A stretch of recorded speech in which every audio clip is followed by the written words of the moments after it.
They are coming in. Nobody told them to.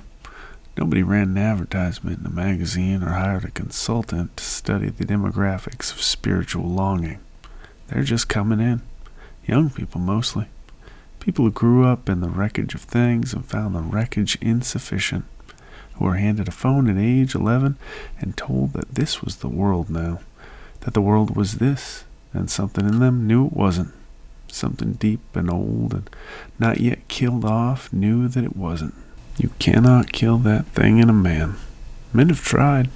Whole systems of thought have been erected for the purpose, and those systems have crumbled, and the thing is still there.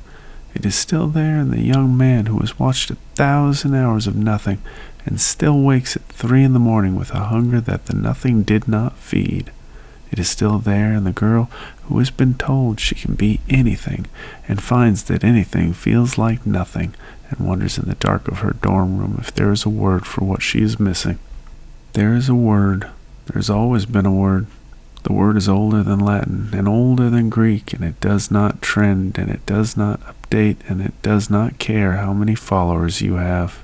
In France alone, more than 21,000 adults and teenagers entered the church at Easter Vigil this year. Read that number again. Hold it. 21,000 people who stood in the dark of old stone churches and waited for the fire to be struck and said yes to something the world told them was finished.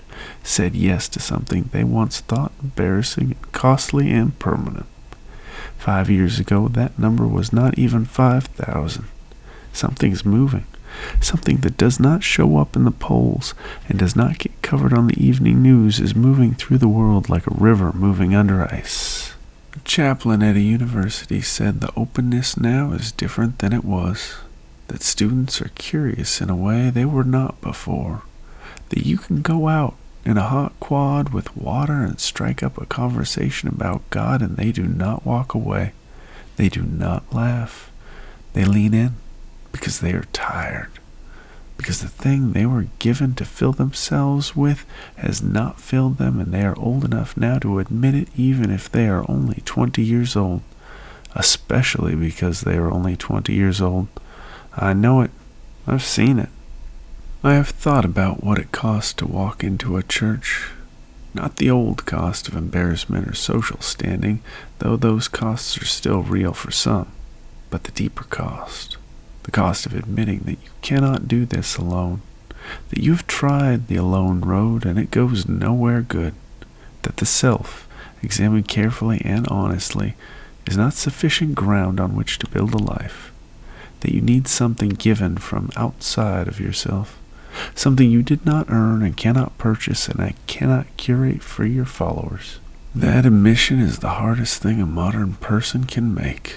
We have built an entire civilization on the premise that a man contains within himself everything he requires, that the interior life, properly managed, is a closed system, self-sufficient, self-healing, self-defining, and the young people showing up at the Easter Vigil in the thousands are the ones who have looked at that premise squarely and found it a lie, a comfortable lie, a well-marketed lie, but a lie all the way down. The church has been here before. She has watched civilizations rise, and she has watched them hollow out, and she has watched the hollowed people come looking for something that does not hollow. She is not surprised by the converts. She was waiting for them. The candle was already lit. The door was already open. The table was already set the way it has been set every Sunday and every century since the beginning. In Scandinavia, a region long known for its empty pews, there are reports of a Catholic awakening, including one town that celebrated its first priestly ordination in 500 years. 500 years. Think on what that means. 500 years of silence, and then a young man walks to the altar in a northern town where the winter is long and the darkness is real and the old stones remember what the people forgot, and he is ordained, and the thing continues. It always continues. That is what the world does not understand about this church. She has been declared dead before, in every century, by men who are certain and articulate and wrong. She buries her undertakers. She has buried them all, and she goes on setting the table and striking the fire on Saturday night and saying to whoever will come, Here, here is the bread, here is the cup, here is the word that was before all words.